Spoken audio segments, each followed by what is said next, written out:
Hello दोस्तों, नमस्कार। Target science classes में आपका स्वागत है। दोस्तों, आज हम बात करेंगे वन लाइनर क्वेश्चन की। कल जैसे कि हमने ऑब्जेक्ट टाइप के क्वेश्चन लिए थे तो आप उसमें बोल रहे थे कि सर वन लाइनर क्वेश्चन लीजिए, तो आज हम वही क्वेश्चन लेके आए हैं। इसमें हम राजस्थान ज्योग्राफी, राजस्थान हिस्ट्री और राजस्थान आर्ट एंड कल्चर के क्वेश्चन लेके आए हैं, जो कि पिछले हर एग्जाम में पूछे गए हैं और बीएसटीसी में 90% पूछे जा सकते हैं। दोस्तों, ये 90% मैं वादे के साथ कह सकता हूँ कि बीएसटीसी में पूछे जा सकते हैं। तो ये आप वीडियो छोड़ देना, और जो होशियार चंद है वो इस वीडियो को देखे भी ना, क्योंकि उन्हें सब आता है। और जो बेचारे मीडियम साइज के स्टूडेंट है वो जरूर देखे इसे, जिन्हें राजस्थान जीके जिनका वीक है वो इस वीडियो को जरूर देखे। तो चलिए हम क्वेश्चन को स्टार्ट करते हैं। पहला क्वेश्चन आपके सामने आ गया है। पहला क्वेश्चन है कि राजस्थान की राज्य की कुल स्थलीय सीमा की लंबाई बताइए। तो इसमें आपको बतानी है कि राजस्थान की कुल स्थलीय सीमा यानी कि जलीय सीमा तो है नहीं, तो राजस्थान की कुल स्थलीय सीमा कितनी है? 5920 किलोमीटर। कितनी है? 5920 किलोमीटर राजस्थान की स्थलीय सीमा है। अगर आपको पूछे तो आप इससे गलत तो ना करोगे ना कि राजस्थान की स्थलीय सीमा कितनी है? 5220 किलोमीटर। दूसरा क्वेश्चन है हमारे सामने कि कर्नल जेम्स टोड ने किस पर्वत चोटी को संतों का शिखर कहा? बहुत इंपॉर्टेंट क्वेश्चन है। किसको कहा? गुरु शिखर को। किसको संतों की चोटी कहा? गुरु शिखर को। संतों का शिखर किसे कहा? गुरु शिखर को। किसने कहा? कर्नल जेम्स टोड ने कहा। दूसरा क्वेश्चन आपके सामने आ गया है। दूसरा क्वेश्चन है तीसरा कि अरावली श्रृंखला के पश्चिम व उत्तर पश्चिम में 12 जिलों में कितने प्रतिशत जनसंख्या निवास करती है? एक जो अरावली पर्वतमाला है उसके पश्चिम की बात करें हम तो उधर थार के मरुस्थल तरफ, उत्तर पश्चिम की बात करें तो इधर जयपुर की तरफ में स्थित 12 जिले हैं टोटल, पश्चिम में और उत्तर पश्चिम में 12 जिले हैं। इनमें से कितने प्रतिशत जनसंख्या निवास करती है? तो 30% जनसंख्या निवास करती है। नेक्स्ट क्वेश्चन की बात करते हैं हम। नेक्स्ट क्वेश्चन आपके सामने आ गया है। नेक्स्ट क्वेश्चन आ गया है कि माही बेसिन में प्रतापगढ़ और बांसवाड़ा के बीच में 56 नदी नालों यानी 56 नदी नाले उन्हें किस नाम से जाना जाता है? या प्रवाह क्षेत्र को कहलाता है? क्या कहा जाता है? तो 56 का मैदान।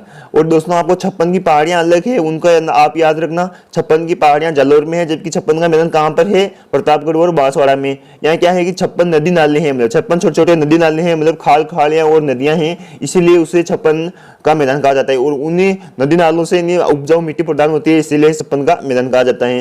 नेक्स्ट क्वेश्चन आपके सामने है कि शेखावटी के निम्न भूभाग में चुनेदार अधः स्तर अनावृत होने के कारण आसानी से बनाए गए कुएं या स्थानीय भाषा में क्या कहलाते हैं? यानी कि जो शेखावटी क्षेत्र है ना, उसमें जो कुएं बनाए जाते हैं यानी स्थानीय यानी लोकल कुएं, उन्हें किस नाम से जाना जाता है? तो उन्हें जोहड़ कहा जाता है। हमारे इधर कहते हैं ना कूड़े, कुएं या कुई ऐसे कहते हैं, तो उन्हें शेखावटी क्षेत्र में उन्हें जोहड़ कहते हैं।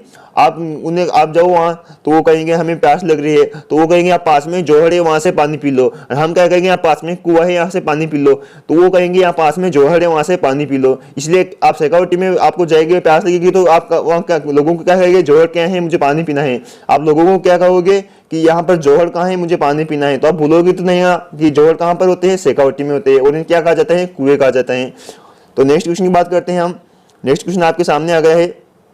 दक्षिण पश्चिम राजस्थान के दक्कन लावा पठार क्षेत्र में भैंसरोडगढ़ से लेकर बिजोलिया तक के पठार कहा जाता है। बहुत इंपॉर्टेंट क्वेश्चन है कि दक्षिण पश्चिम पठार यानी कि हाड़ौती का पठार भी बोल सकते हैं आप इसे, या दक्षिण पूर्वी राजस्थान के पठार है जो दक्कन लावा पठार का हिस्सा है। इसे भैंसरोडगढ़ से और भैंसरोडगढ़ जो कि चित्तौड़गढ़ रावरभाटा में स्थित है से लेकर बिजोलिया जो कि भीलवाड़ा मांडलगढ़ में स्थित है के पठारी भाग को किस नाम से जाना जाता है? ऊपरमाल। किस नाम से? ऊपरमाल के नाम से इसे जाना जाता है। और बिजोलिया किसान आंदोलन ऊपरमाल में ही स्थापित है, और ऊपरमाल पंच बोल्ट की स्थापना भी बिजोलिया में की गई थी विजय सिंह पथिक द्वारा 1916 में। नेक्स्ट क्वेश्चन आपके सामने आ गया। ऐसे क्वेश्चन को आप जोड़ के याद करोगे ना तब भी याद होगे, वरना ऐसे मैं आपको बता दूं कि बांसवाड़ा डूंगरपुर का प्राचीन नाम बताइए, मैं कहूँगा वागड़, तो आपको ऐसे याद नहीं होगा। आपको जोड़ना पड़ेगा कि वागड़ कहाँ पर है? डूंगरपुर और बांसवाड़ा में है, तो इसका प्राचीन नाम क्या था? वागड़ था। ऐसे आपको जोड़ना पड़ेगा कि बांसवाड़ा और डूंगरपुर का प्राचीन नाम वागड़ था, और वागड़ कहाँ पर है ये भी फिर आपको आएगा, ये फिर वापस यहाँ है। ऐसे आप दो बार क्वेश्चन को जोड़ोगे तो फिर ही आपको याद होगा ये क्वेश्चन। नेक्स्ट क्वेश्चन की बात करते हैं कि राजस्थान देश में कौन से भाग में स्थित है? राजस्थान हमारा देश है ना, प्रदेश है, जो देश के किस भाग में स्थित है? तो ये है दोस्तों उत्तर पश्चिम भाग। उत्तर पश्चिम बात करें तो ये आपको भारत का नक्शा ऐसा है, तो यहाँ पर ये मान लो ये ऐसे ये कर्क रेखा गुजरती है, तो कर्क रेखा के इस भाग में स्थित है। और यहाँ पर दो जिलों में राजस्थान में कर्क रेखा गुजरती है। कौन कौन से?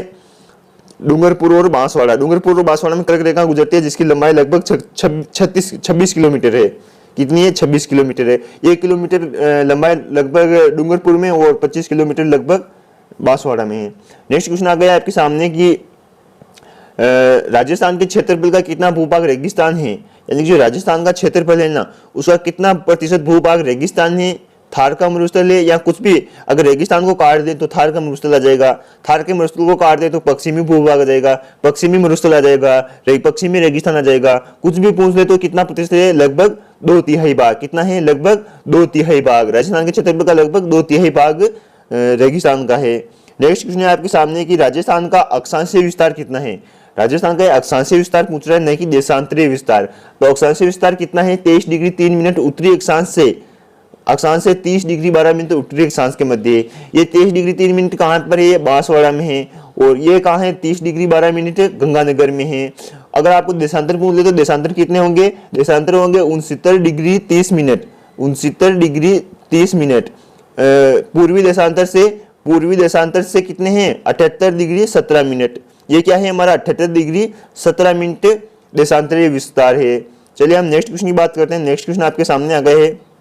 नेक्स्ट क्वेश्चन है कि वार्षिक वर्षा का प्रतिशत मात्रा में अत्यधिक उतार चढ़ाव वाला जिला कौन सा है। यानी जो वार्षिक, यानी कि जो मतलब वार्षिक एवरेज वर्षा होती है, औसत वर्षा भी बोल सकते हैं इसे, इसमें सर्वाधिक उतार चढ़ाव किस जिले का है, तो जैसलमेर का है। जैसलमेर में बहुत कम वर्षा होती है दोस्तों, लगभग 10 सेंटीमीटर से 25 सेंटीमीटर के बीच वर्षा होती है। यहाँ पर बहुत कम वर्षा होती है। राजस्थान में सबसे कम वर्षा जैसलमेर जिले में होती है, जिले की बात करें तो। नेक्स्ट क्वेश्चन की बात करते हैं हम। नेक्स्ट क्वेश्चन आपके सामने आ गया है कि निम्न में से जैसलमेर जिले का कौन सा गाँव रेगिस्तान प्रसार के लिए जाना जाता है। बहुत इंपॉर्टेंट क्वेश्चन है कि पूरे थार के मरुस्थल या रेगिस्तान के प्रसार के लिए किस गांव को जाना जाता है, तो नासना गांव। यहाँ के ऊंट भी प्रसिद्ध है दोस्तों, नासना नस्ल के ऊंट है जो यहाँ के प्रसिद्ध हैं नासना गांव में। नेक्स्ट क्वेश्चन की बात करते हैं हम। नेक्स्ट क्वेश्चन आपके सामने आ गया है कि राजस्थान का निम्न में से वह जिला जो अंतरराष्ट्रीय यानी कि अंतरराज्य और अंतरराष्ट्रीय सीमा दोनों बनाता है, कौन सा है, तो गंगानगर है। ये कैसे बनाता है, अब आपको याद करना है। इधर तो पाकिस्तान है, तो इधर तो गंगानगर की सीमा पाकिस्तान के साथ बन रही है। यहाँ पंजाब है, तो थोड़ी सी तो पंजाब के साथ में यानी कि अंतरराज्यीय है, और इधर अंतरराष्ट्रीय सीमा बनाता है कौन, गंगानगर। और इधर बाड़मेर भी है जो भी बनाता है, क्योंकि बाड़मेर इधर पाकिस्तान के साथ भी बनाता है और गुजरात के साथ में भी बनाता है। तो आप इसको बाड़मेर को भी याद रखना है। ये दोनों राज्य है जो दोनों सीमा बनाते हैं, अंतरराज्य और अंतरराष्ट्रीय। क्वेश्चन आपके सामने नेक्स्ट है, क्वेश्चन है भारत की सबसे प्राचीन वलित पर्वत श्रृंखला है, यानी कि भारत की सबसे प्राचीन वलित पर्वत श्रृंखला कौन सी है, तो ये अरावली है। अरावली पर्वत श्रृंखला, अरावली पर्वतमाला जो विश्व की सबसे प्राचीनतम पर्वतमाला या पर्वत श्रृंखला है। नेक्स्ट क्वेश्चन की बात कर रहे हैं। नेक्स्ट क्वेश्चन आपके सामने आ गया है। क्वेश्चन है कि 1000 मिलीबार को समदाब रेखा जुलाई माह में गुजरती है। लेकिन जो 1000 मिलीबार समदाब मतलब रेखा है जो जुलाई माह में कहाँ से गुजरती है, तो ये गुजरती है सिरोही, उदयपुर, प्रतापगढ़, झालावाड़। कहाँ से, 4 जिलों से, सिरोही, उदयपुर, प्रतापगढ़ और झालावाड़ से गुजरती है। दोस्तों इन जिलों में वर्षा भी ज्यादा होती है, मतलब ये वर्षा पर निर्भर करती है और ये वर्षा के अनुसार ही दर्शाई जाती है। नेक्स्ट क्वेश्चन की बात करते हैं हम। नेक्स्ट क्वेश्चन आपके सामने आ गया है।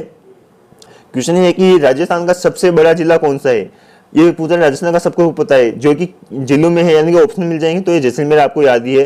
नेक्स्ट क्वेश्चन की बात करते हैं हम। नेक्स्ट क्वेश्चन आपके सामने आ गए है कि थार के मरुस्थल को किस नाम से जाना जाता है। स्टार लगा दो, स्टार कितने लगा सकते हो जितने। इसे इंग्लिश में किस नाम से जाना जाता है, ग्रेट इंडियन डेजर्ट, यानी कि महान भारतीय मरुस्थल। इसे किस नाम से जाना जाता है, ग्रेट इंडियन डेजर्ट। डेजर्ट का मतलब होता है मरुस्थल, इंडियन का मतलब होता है भारत, और ग्रेट का मतलब होता है महान, यानी कि महान भारतीय मरुस्थल, महान भारतीय मरुस्थल। नेक्स्ट क्वेश्चन की बात करते हैं। नेक्स्ट क्वेश्चन आ गया है आपके सामने कि अरावली पर्वतमाला राज्य के कितने प्रतिशत क्षेत्र में फैली हुई है। ये प्रतिशत पूछ रहा है, यानी कि भौगोलिक प्रदेश पूछ रहा है कि कितने प्रतिशत क्षेत्र में फैली हुई है, तो 9.1% में, जो कि तीसरे स्थान पर है। पहले स्थान पर कौन है, थार का मरुस्थल, राजस्थान में सर्वाधिक थार का मरुस्थल। दूसरे स्थान पर कौन है, मैदान की बात करें तो इधर मतलब नदियों के मैदान है जो सभी आ गए। और तीसरे स्थान पर है पर्वत, और चौथे स्थान पर है पठार। चलिए नेक्स्ट क्वेश्चन की ओर बढ़ते हैं हम। नेक्स्ट क्वेश्चन आ गया आपके सामने। नेक्स्ट क्वेश्चन है कि राजस्थान का कौन सा शहर कर्क रेखा के सबसे निकटतम स्थित है। ये शहर की पूछ रहा है कि कौन सा शहर है, तो इसमें बांसवाड़ा आ जाएगा। बांसवाड़ा शहर या जिला मुख्यालय है जो कि कर्क रेखा के सबसे नजदीक स्थित है। नेक्स्ट क्वेश्चन की बात करते हैं हम। नेक्स्ट क्वेश्चन आ गया आपके सामने कि राजस्थान के किस प्राकृतिक प्रदेश में मुकुंदरा की पहाड़ियां स्थित है। यानी कि प्राकृतिक प्रदेश पूछ रहा है, भौतिक प्रदेश कुछ भी कर दो इसको। मुकुंदरा की पहाड़ियां स्थित है किसमें, हाड़ौती के पठार में। हाड़ौती के पठार की बात करें तो कोटा और बूंदी के बीच में हाड़ौती की पहाड़ियां स्थित है। थोड़ा सा चित्तौड़गढ़ का रावड़पड़ा का हिस्सा भी आ जाता है, तो इधर मतलब ये फैली हुई है इनमें, कोटा, बूंदी, चित्तौड़गढ़, इनमें हाड़ौती मुकुंदरा की पहाड़ियां है जो, जिसे अभी इन्हीं पहाड़ियों के बीच राष्ट्रीय ये पार्क स्थित है। कौन सा?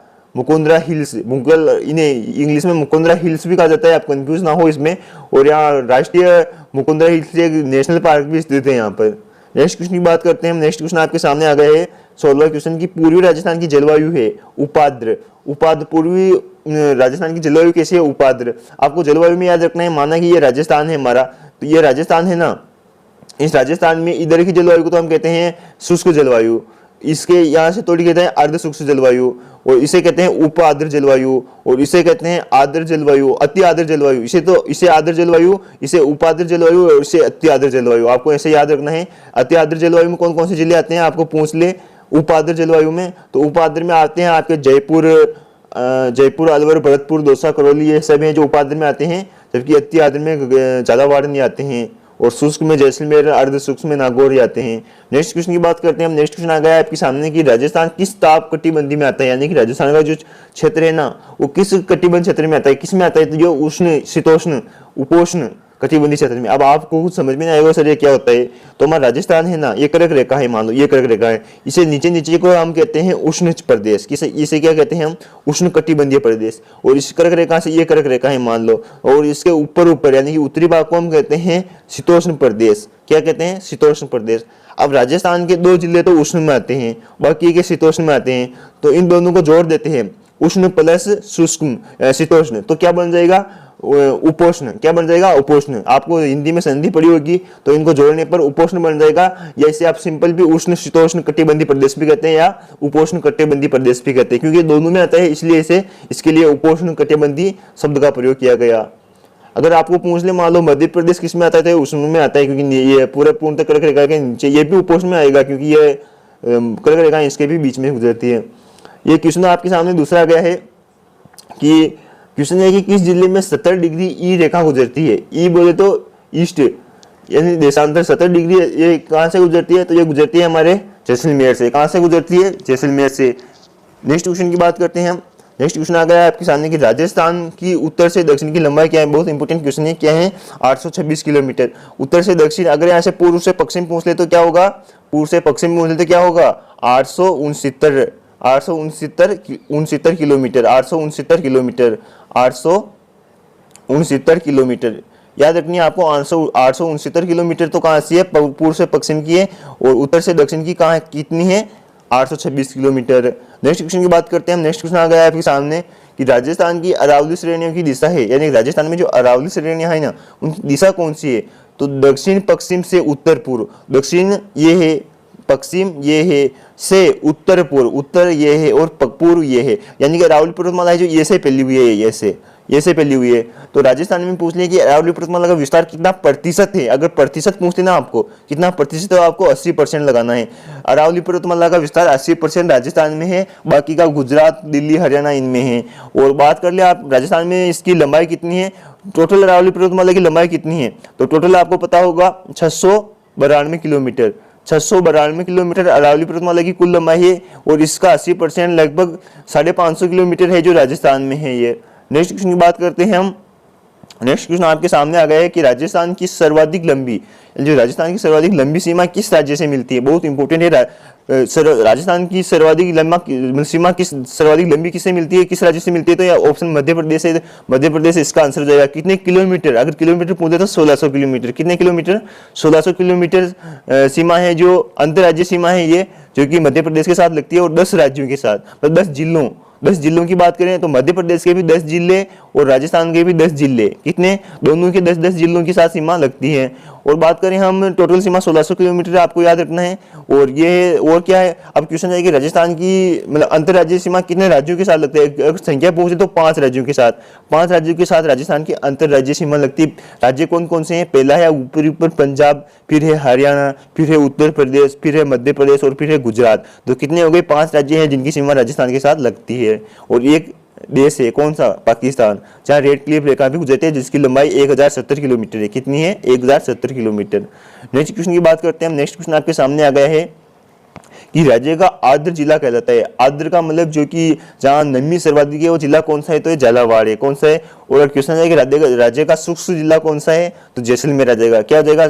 शुष्क आ जाए तो जैसलमेर, आर्द्र स्थान आ जाए तो माउंट आबू, और आर्द्र मतलब शुष्क स्थान आ जाए तो फलोदी जोधपुर। आप इनमें कंफ्यूज ना हो, इनको आप रट लो, कुछ भी कर लो, लेकिन ये क्वेश्चन है जो एग्जाम में आते हैं। नेक्स्ट क्वेश्चन आ गया है आपके सामने।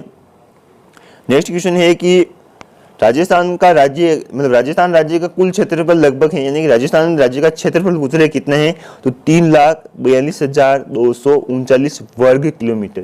दोस्तों यहाँ अगर वर्ग मिल आ जाए तो ये आंसर नहीं होगा, मिल में दूसरा होगा। 1,75,000 के मतलब 1,75,000 वर्ग मिल है लगभग, यही है। लेकिन आप इसे किलोमीटर और वर्ग मिल में आप कंफ्यूज ना हो, ये अलग अलग इकाइयाँ हैं।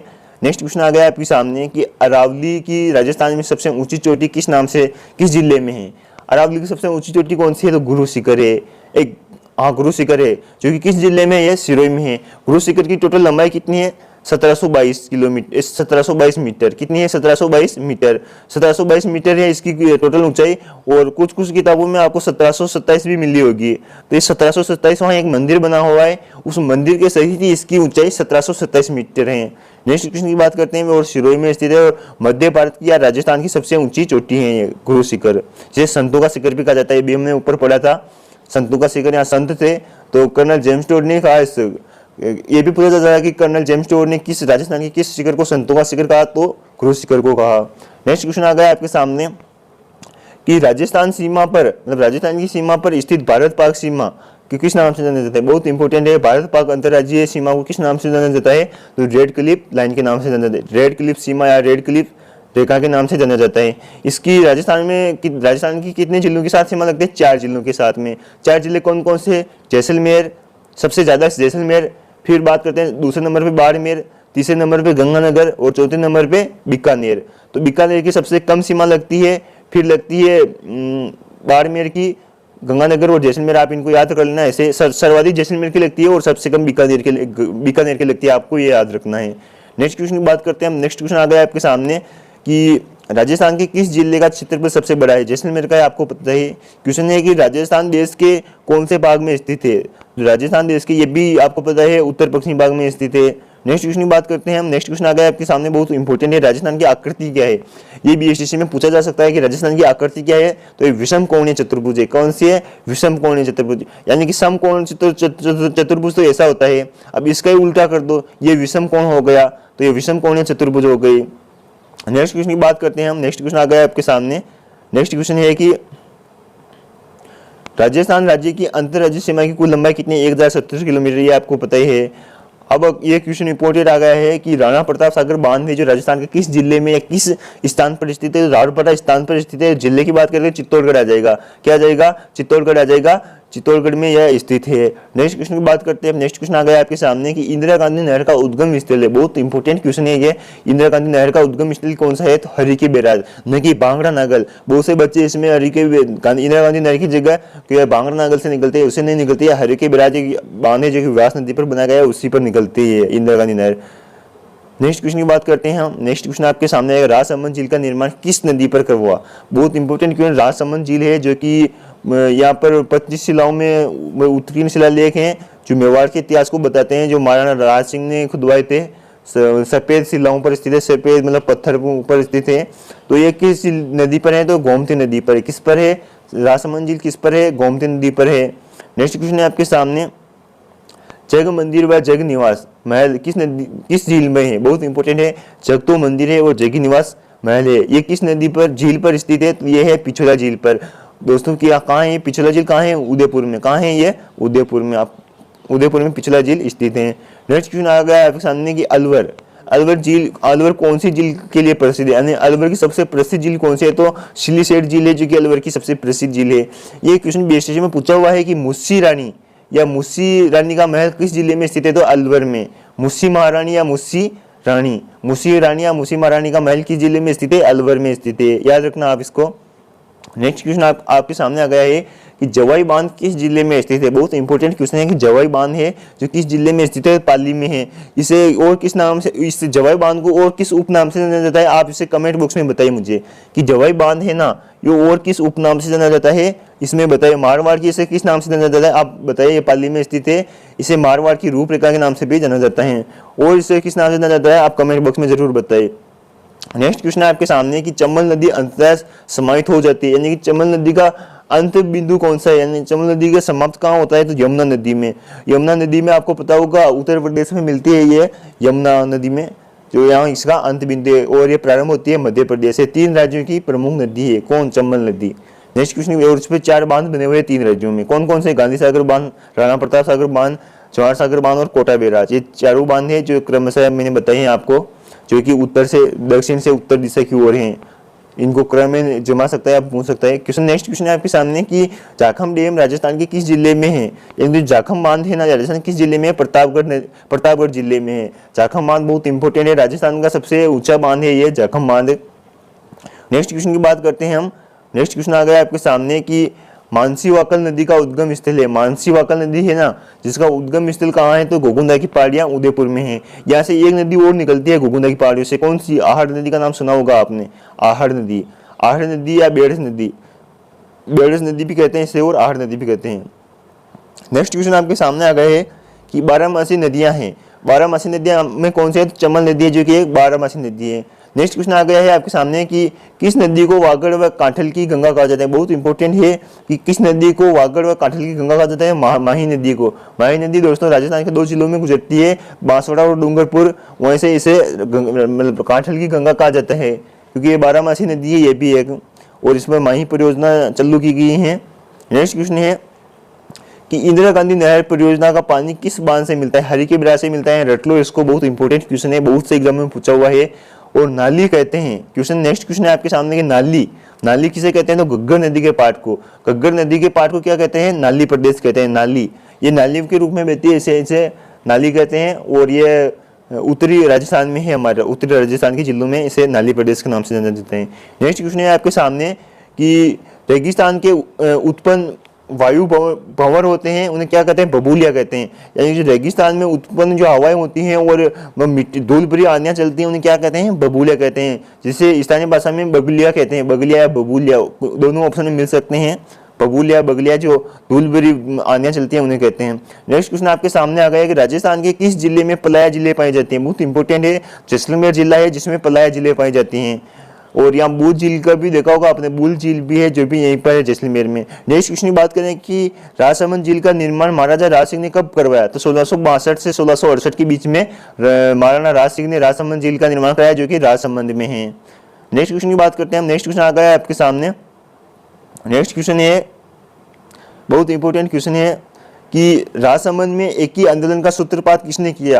राजस्थान में एक ही आंदोलन है ना, उसका सूत्रपात किसने किया, तो मोतीलाल तेजावत ने किया। बहुत इंपॉर्टेंट क्वेश्चन है, मोतीलाल तेजावत के नेतृत्व में ही एक ही आंदोलन शुरू किया गया था।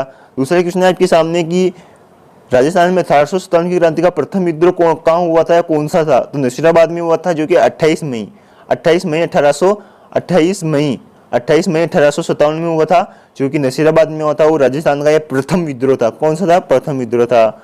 नेक्स्ट क्वेश्चन की बात, नसीराबाद कहाँ पर है, अजमेर में।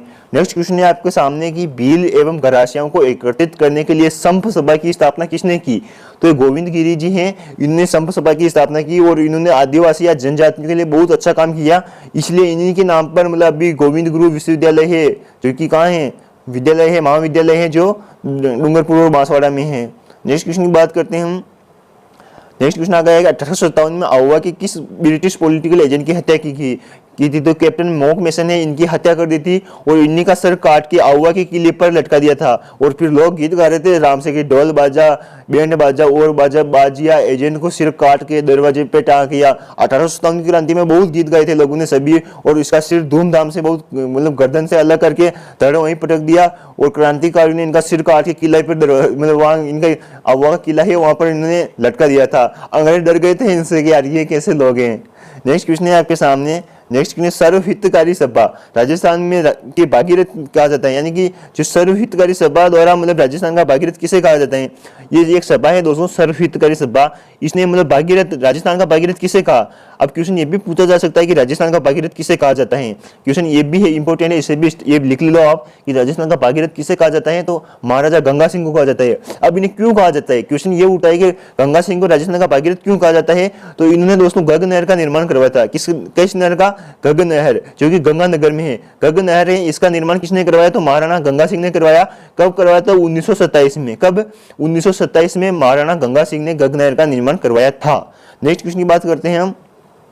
नेक्स्ट क्वेश्चन आपके सामने आ गया कि राजपूताना नाम का उपयोग सर्वप्रथम पहला कौन किया था, यानी कि जो राजपूताना शब्द है ना, इसका उपयोग सर्वप्रथम किस व्यक्ति ने किया था, तो George Thomson, George Tomson, George Thomas, कुछ भी ऑप्शन में मिल जाए आपको, इन तीनों में से कोई भी अगर ऑप्शन में मिल जाए ना, तो आपको एक लगाना है। और कब किया, तो 1800 ईस्वी में किया। कब किया, 1800 ईस्वी में। अगर राजपूताना शब्द में कर्नल जेम्स टॉड मत करना, अगर क्वेश्चन में आ जाए कि राजस्थान शब्द, क्या राजस्थान शब्द, या रायथान, क्या रायथान, रायथान, या रजवाड़ा, क्या रजवाड़ा, ये तीनों शब्द आ जाए ना कि इनमें से इन तीनों शब्द का प्रयोग किसने किया, तो कर्नल जेम्स टॉड ने किया, नहीं कि इसमें जॉर्ज थॉमस होगा। कर्नल जेम्स टॉड ने 3 शब्दों का प्रयोग किया था, राजस्थान, रायथान या रजवाड़ा। तो कर्नल जेम्स टॉड ने प्रयोग किया था और राजपूताना शब्द का प्रयोग जॉर्ज थॉमस ने किया।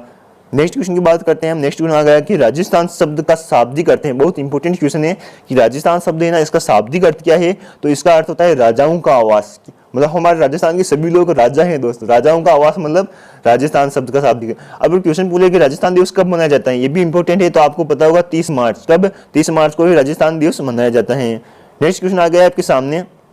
नेक्स्ट क्वेश्चन है कि कोटा राज्य प्रजामंडल के संस्थापक थे, यानी कि जो कोटा का राज्य है ना, इस प्रजामंडल के संस्थापक कौन थे, तो इसके संस्थापक थे दोस्तों नयनू राम शर्मा। कौन थे, नयनू राम शर्मा थे, जो कि कोटा प्रजामंडल के संस्थापक थे। नेक्स्ट क्वेश्चन की बात करते हैं। नेक्स्ट क्वेश्चन है कि राजस्थान सेवा संघ की स्थापना कौन से वर्ष में हुई। बहुत इंपॉर्टेंट है कि राजस्थान सेवा संघ की स्थापना कौन से वर्ष में हुई, तो 1919 में हुई। और किसने की है, तो विजय सिंह पत्तिक ने की। और ये भी पता चल सकता है कि विजय सिंह पत्तिक का मूल नाम क्या था, तो भूप सिंह था। क्या था, भूप सिंह था, और ये यूपी के थे दोस्तों, यूपी के थे ये। तो राजस्थान सेवा संघ की स्थापना कब हुई, तो 1919 में हुई। किसने की, विजय सिंह पत्तिक ने की। इन्होंने बिजोलिया किसान आंदोलन में एक और स्थापना की थी 1916 में। 1916 में किसकी स्थापना की, ऊपरमाल पंच बोर्ड की स्थापना। नेक्स्ट क्वेश्चन की बात करते हैं हम। नेक्स्ट क्वेश्चन आपके सामने आ गया है। क्वेश्चन है कि मत्स्य संघ का प्रथम राज प्रमुख किस रियासत का शासक था। जो मत्स्य संघ है ना, जिसमें अलवर, भरतपुर, करौली, दौसा आते हैं, और मत्स्य संघ की स्थापना कब हुई थी, तो 18 मार्च 1948। 18 मार्च 1948 में ही मत्स्य संघ की स्थापना हुई थी। तो ये पूछ रहा है कि मत्स्य संघ की स्थापना आपको आप कर देना कि 18 मार्च 1948।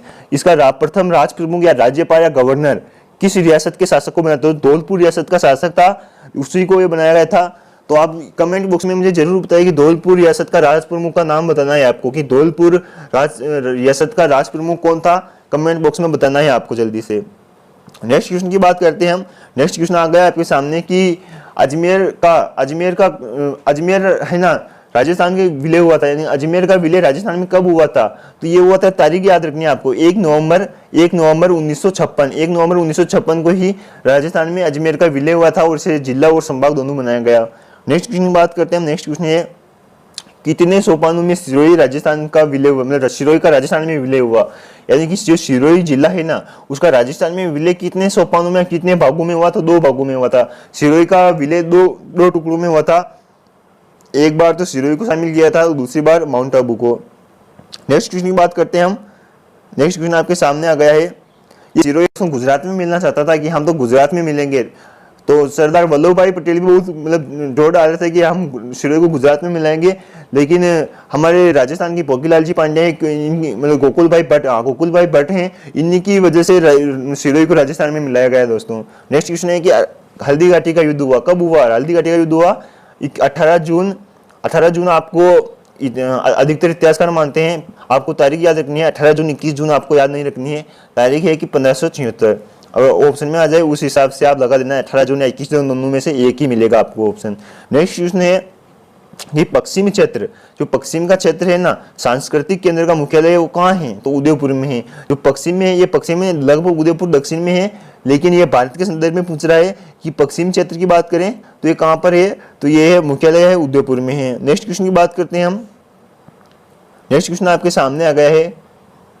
हाँ, ये क्वेश्चन आ गया है कि गायों की रक्षा में अपने प्राणोत्सर्ग, यानी कि इसका संधि विच्छेद करते हैं अभी हम। ये कौन सी परिस्थिति है? तो गोगा जी, पाबू जी और तेजा जी तीनों हैं जो कि मतलब गायों की रक्षा के लिए अपने प्राणों को त्याग दिया था। इसका मतलब संधि विच्छेद करो आप, प्राण क्या है, प्राणोत्सर्ग का संधि विच्छेद क्या होगा? प्राण धन उत्सर्ग, उत्सर्ग हो जाएगा इसमें, प्राण धन उत्सर्ग। तो ये इसका संधि विच्छेद है, आपको सही करना है। और आप कमेंट बॉक्स में बताइए कि इसमें कौन सी संधि है, प्राणोत्सर्ग में कौन सी संधि है, ये आपको कमेंट बॉक्स में बताना है। तो ये गोगा जी, तेजा जी और पाबू जी, इन्होंने गायों की रक्षा के लिए अपने प्राण त्याग दिए थे, इसलिए इन्हें लोक देवता के रूप में पूजा जाता है। नेक्स्ट क्वेश्चन की बात करें हम, इंद्रधनुष क्रांति का संबंध है, बहुत इंपॉर्टेंट क्वेश्चन है कि इंद्रधनुष क्रांति का संबंध किससे है? तो ये कृषि एवं संबंधित क्षेत्रों से, यानी कृषि से संबंधित जो भी क्षेत्र है ना, उसी से इंद्रधनुष क्रांति का संबंध है। नेक्स्ट क्वेश्चन है हमारे साथ कि राजस्थान में सरसों शोध संस्थान कहाँ है? बहुत इंपॉर्टेंट क्वेश्चन है कि राजस्थान में सरसों शोध संस्थान कहाँ है? तो ये भरतपुर में है। कहाँ पर है ये? भरतपुर में है। नेक्स्ट क्वेश्चन आ गया आपके सामने कि एक ही आंदोलन किस स्थान से प्रारंभ हुआ था? बहुत इंपॉर्टेंट क्वेश्चन है कि एक ही आंदोलन है जो राजस्थान से कहां से प्रारंभ हुआ? तो मातृकुंडिया से प्रारंभ हुआ। कहां से प्रारंभ हुआ? मातृकुंडिया से। मातृकुंडिया कहां पर है? चित्तौड़गढ़ में है। चित्तौड़गढ़ में भी कहां है? तो रासमी तहसील है, रासमी तहसील। मातृकुंडिया कहां पर है? रासमी तहसील, चित्तौड़गढ़, राजस्थान में स्थित है। इसे राजस्थान का क्या कहा जाता है? हरिद्वार। क्या क्या कहा जाता है? आप कमेंट बॉक्स में कहिए मातृकुंडिया को राजस्थान का क्या कहा जाता है? जल्दी से कमेंट बॉक्स में करके बताइए इसको। नेक्स्ट क्वेश्चन की बात करते हैं। नेक्स्ट क्वेश्चन है कि राजस्थान में 1857 की क्रांति का आरंभ हुआ था, नसीराबाद से हुआ था। बहुत इंपॉर्टेंट क्वेश्चन हम बात कर लिए इसके बारे में। दूसरा क्वेश्चन है कि राजस्थान संभाग के किस राज्य के नरेश ने सर्वप्रथम भारत में सम्मिलित पत्र पर हस्ताक्षर किए थे? यानी कि जो राजस्थान में मतलब एक सभी रियासतों को जब सरदार वल्लभ भाई पटेल एकत्रित कर रहे थे, जो जोधपुर रियासत के नरेश थे, राजा थे, उन्होंने सर्वप्रथम राजस्थान में हस्ताक्षर किए कि हम राजस्थान में शामिल होंगे। जबकि साले जैसलमेर के थे जो राजस्थान में शामिल नहीं होना चाहते थे, वो भारत में भी शामिल नहीं होना चाहते थे, वो तो पाकिस्तान के लिए कह रहे थे कि हम तो पाकिस्तान में शामिल होंगे। कौन कह रहे थे? जैसलमेर रियासत के राजा कह रहे थे कि हम तो पाकिस्तान में शामिल होंगे। लेकिन वहाँ हिंदू आबादी होने के कारण फिर वो मतलब कराया था, एक मात्र पत्र प्रस्तुत कराया था, जिसमें फिर वो भारत में शामिल होना पड़ा उनको। नेक्स्ट क्वेश्चन की बात करते हैं हम। नेक्स्ट क्वेश्चन आ गया आपके सामने कि स्वतंत्रता सेनानी श्री प्रताप सिंह बारट का जन्म स्थल कहाँ है? बहुत इंपॉर्टेंट क्वेश्चन है कि स्वतंत्रता सेनानी श्री प्रताप सिंह बारट, केसरी सिंह बारट के पुत्र, जिनकी जन्म स्थली शाहपुरा है दोस्तों, बहुत अच्छे स्वतंत्रता सेनानी थे।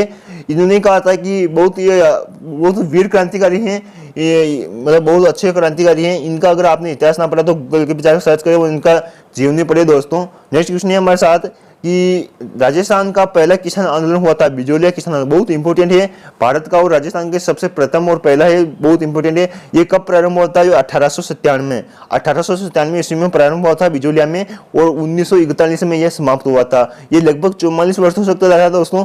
44 वर्षों तक भारत का सबसे लंबा किसान आंदोलन है, जो कि 44 वर्षों तक चला था, जो कि बिजोलिया किसान आंदोलन है। और इसमें विजय सिंह प्रतीक, साधु सीताराम दास, माणिक्यलाल वर्मा, मोतीलाल नेहरू सब इससे जुड़े हुए थे। नेक्स्ट क्वेश्चन की बात करते हैं। नेक्स्ट क्वेश्चन आपके सामने है, राजस्थान में प्रथम निर्वाचित मुख्यमंत्री थे? तो हीरालाल शास्त्री थे, जो कि राजस्थान में प्रथम निर्वाचित, यानी कि निर्वाचित किया गया था, और हीरालाल शास्त्री जो राजस्थान के प्रथम निर्वाचित मुख्यमंत्री थे। दूसरा क्वेश्चन है आपके सामने कि बिथोड़ा नामक स्थल संबंधित है? तो ये 1857 की क्रांति से बिथोड़ा नामक स्थल पर बहुत भयंकर युद्ध हुआ था। ये कहाँ से संबंधित है? 1857 की क्रांति से संबंधित है। और आपको पता होगा बिथोड़ा के युद्ध कब हुआ था? कमेंट बॉक्स में आपको बताना है कि बिथोड़ा का युद्ध कब हुआ था। आपको आंसर करना है सितंबर में हुआ था। कब हुआ था? सितंबर में, 7 सितंबर 1857। 7 सितंबर 1857 में ये युद्ध हुआ था। और फिर हुआ था 7 सितंबर के बाद, यानी लगभग 10 दिन के बाद, यानी कि लगभग 18 सितंबर होना चाहिए, शायद 17-18 सितंबर 1857 को चोलावास का युद्ध हुआ है, चेलावास का युद्ध, जिसे इतिहास में काला गोरा युद्ध के नाम से जाना जाता है। काला गोरा युद्ध बोले तो काला तो हमारे भारतीय थे और गोरा अंग्रेज थे, तो अंग्रेजों के बीच युद्ध हुआ था, भारतीय और अंग्रेजों के बीच, इसलिए इसे काला गोरा का युद्ध भी कहा जाता है, जो कि चेलावास नामक स्थान पर हुआ था। नेक्स्ट क्वेश्चन की बात करें। नेक्स्ट क्वेश्चन है आपके सामने कि उदयपुर रियासत का राजस्थान संघ में विलय हुआ है। राजस्थान संघ में विलय कब हुआ? तो 18 अप्रैल 1948 को। दोस्तों राजस्थान का एकीकरण से एक क्वेश्चन आपको 100% आएगा। आपको राजस्थान का एकीकरण पूरा पढ़ लेना है। अगर आप कमेंट बॉक्स में कमेंट करना है कि सर राजस्थान एकीकरण का एक पूरी ट्रिक लेके आओ, तो मैं राजस्थान का एकीकरण कैसे हुआ, 7 चरणों में हुआ, उन 7 चरणों की तारीख, राज प्रमुख, महाराजा, प्रधानमंत्री, सबके बारे में बता दूंगा कि इनके ये हैं, ट्रिक के माध्यम से बताऊंगा। आप कमेंट बॉक्स में मुझे बताइए कि आपको ट्रिक चाहिए या नहीं चाहिए। तो दोस्तों ये है कि उदयपुर रियासत राजस्थान में विलय हुआ था, तो ये कब हुआ? 18 अप्रैल 1948 में हुआ। सबसे पहले मत्स्य संघ की स्थापना हुई थी जो कि 18 मार्च 1948, फिर 25 मार्च 1948 को कोटा को मत्स्य संघ में विलय कर लिया था, फिर कोटा और मत्स्य संघ दोनों को राजस्थान संघ में विलय कर लिया, और ये उदयपुर रियासत को भी इसमें शामिल कर लिया था। तो 18 अप्रैल 1948 को हुआ था। इनकी ट्रिक आप बताना, मुझे कमेंट बॉक्स में बताना, अच्छी शानदार ट्रिक बताऊंगा कि आप कभी भूल ना पाओगे। नेक्स्ट क्वेश्चन है, और ये क्वेश्चन एकीकरण से 100% आता है, आप इसे छोड़ना मत। तेजाजी के जन्म स्थल का नाम है, तेजाजी का जन्म है वो कहाँ हुआ था? तो खरनाल में हुआ था। कहाँ हुआ था? खरनाल। कहाँ है? नागौर में। कहाँ है दोस्तों खरनाल? आप कमेंट बॉक्स में मुझे बताइए करना, खरनाल कहाँ पर है। नेक्स्ट क्वेश्चन की बात करते हैं। खरनाल शायद अजमेर में होनी चाहिए दोस्तों, मैं कंफ्यूज हूँ इसमें, ये आप कमेंट बॉक्स में बताना है कि खरनाल कहाँ पर है। अजमेर या नागौर दोनों में से एक नहीं है। नेक्स्ट क्वेश्चन है आपके सामने कि दुर्मेड़ी की बात पूछ रहे हैं कि दुर्मेड़ी स्थान किस लोक देवता से संबंधित है। बहुत इंपॉर्टेंट क्वेश्चन है कि दुर्मेड़ी स्थान किस लोक देवता से संबंधित है, तो ये गोगा जी से संबंधित है। नेक्स्ट क्वेश्चन है कि राजस्थान के लोक देवता हरबुजी का जन्म हुआ था, यानी जो हरबुजी सांखलिया है इनका जन्म कहाँ हुआ था? तो नागौर में हुआ था। चौथा क्वेश्चन है कि सांपों के देवता के रूप में पूजे जाते हैं। कौन पूजे जाते हैं? तो तेजाजी। अगर तेजाजी आपको ऑप्शन में ना मिले तो गोगा जी भी हैं जो कि सांपों के देवता के रूप में पूजा जाता है। गोगा जी महाराज और तेजाजी महाराज दोनों सांपों के देवता के रूप में पूजे जाते हैं। नेक्स्ट क्वेश्चन है, वह स्थान जहाँ गोगा जी का जन्म हुआ था वह है ददरेवा। ददरेवा कहाँ है? चूरू में। ददरेवा चूरू में ही गोगा जी का जन्म हुआ था। नेक्स्ट क्वेश्चन की बात करें, नेक्स्ट क्वेश्चन है कि राजस्थान के प्रसिद्ध संत, एक संप्रदाय के प्रवक्ता जिनकी समाधि फुलेरा के निकट नरेंद्रा में है, ये कहाँ है? तो दादू जी का समाधि कहाँ है? फुलेरा गांव में। कहाँ पर है? फुलेरा में है। नेक्स्ट क्वेश्चन की बात करते हैं। नेक्स्ट क्वेश्चन है कि संत पिपा के गुरु कौन थे? बहुत इंपॉर्टेंट क्वेश्चन है। संत पिपा जी के गुरु कौन थे? रामानंद। कौन थे? रामानंद। नेक्स्ट क्वेश्चन है कि खेजड़ी के वृक्ष व अन्य जीवों के महत्व को समझाइए। यानी खेजड़ी वृक्ष है ना, वह अन्य जीवों के महत्व को समझाने वाले संत थे। कौन थे? संत जामोजी। इन्हें संत जामोजी है जो खेजड़ी के वृक्ष को बचाने के काम करते थे, और उसके साथ में वन्य जीवों को भी ये संरक्षण का प्रदान करते थे। अभी सरकार अभ्यारण्य घोषित करती है ना, इसे जामोजी ने बहुत साल पहले ही कर दिया था कि वनों की रक्षा करो, वनों की रक्षा करो। ये जामोजी ने एक बात कही थी दोस्तों, आपको याद रखनी है कि सिर साटे कटियो तो भी सस्तो जाए। जामोजी ने क्या कहा था कि सिर साटे रुकियो तो भी सस्तो जाए। ये किसके लिए कहा था? ये इन खेजड़ी वृक्ष के लिए कहा था। खेजड़ी वृक्ष के लिए इन्होंने क्या कहा था कि सिर साटे रुकियो तो भी सस्तो जाए। ये पंक्ति किसने की थी? संत जामोजी ने की थी। नेक्स्ट क्वेश्चन आपके सामने आ गया है कि कठेसर माता लोक देवी मानी जाती है, मतलब किसकी लोक देवी मानी जाती है? तो आदिवासियों की। किसकी मानी जाती है? आदिवासियों की। कौन सी? कंठेश्वरी माता किसकी लोक देवी मानी जाती है? आदिवासियों की। नेक्स्ट क्वेश्चन है कि लोक देवता रामदेव जी का वाहन है। बहुत इंपॉर्टेंट है। कौन वाहन है उनका? घोड़ा वाहन है रामदेव जी का। नेक्स्ट क्वेश्चन आ गया आपके सामने, बहुत इंपॉर्टेंट क्वेश्चन है दोस्तों, बीएसटीसी में 100% इस बार पूछा जा सकता है। क्या कितने परसेंट? 100% की चूहों वाली देवी के नाम से विख्यात लोक देवी हैं। तो कौन है वो? करणी माता। कौन है? करणी माता। करणी माता का मंदिर कहाँ पर है? देशनोक बीकानेर। कहाँ पर है? देशनोक बीकानेर में कौन सा मंदिर है? करणी माता का मंदिर है। यहाँ पर करणी माता के मंदिर में दोस्तों काबा प्रसिद्ध है। लोग काबा को देखने जाते हैं। काबा का मतलब क्या होता है? जो सफेद और काले चूहे होते हैं ना, उन्हें काबा कहा जाता है। क्या कहा जाता है? काबा बोले तो सफेद और काले चूहे। ये करणी माता के मंदिर में पाए जाते हैं। करणी माता का मंदिर कहाँ है? देशनोक में। और एक बात और तुम बता देता हूँ मैं, करणी माता के बचपन का नाम क्या था? रिद्दूबाई या रिद्दीबाई। क्या था? रिद्दूबाई। आपको ऑप्शन में रिद्दूबाई मिल जाएगा, रिद्दूबाई नहीं मिलेगा तो रिद्दीबाई। क्या मिल जाएगा? रिद्दीबाई। तो ये क्या था? करणी माता के बचपन का नाम था। नेक्स्ट क्वेश्चन की बात करते हैं। और राव बीका ने करणी माता के आशीर्वाद से ही बीकानेर नगर की स्थापना की थी। बीकानेर नगर और शहर दोनों की। नेक्स्ट क्वेश्चन आपके सामने आ गया है, ये क्या हो गया? चलिए दोस्तों, नेक्स्ट क्वेश्चन आ गया आपके सामने कि लोक देवता भर्तृहरि का मेला लगता है।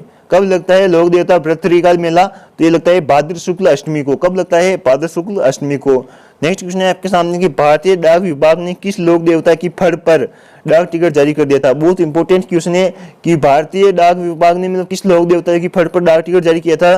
देवनारायण जी की फड़ है, उसी पर सर्वप्रथम भारतीय डाक विभाग ने फड़ पर डाक टिकट जारी कर दिया था।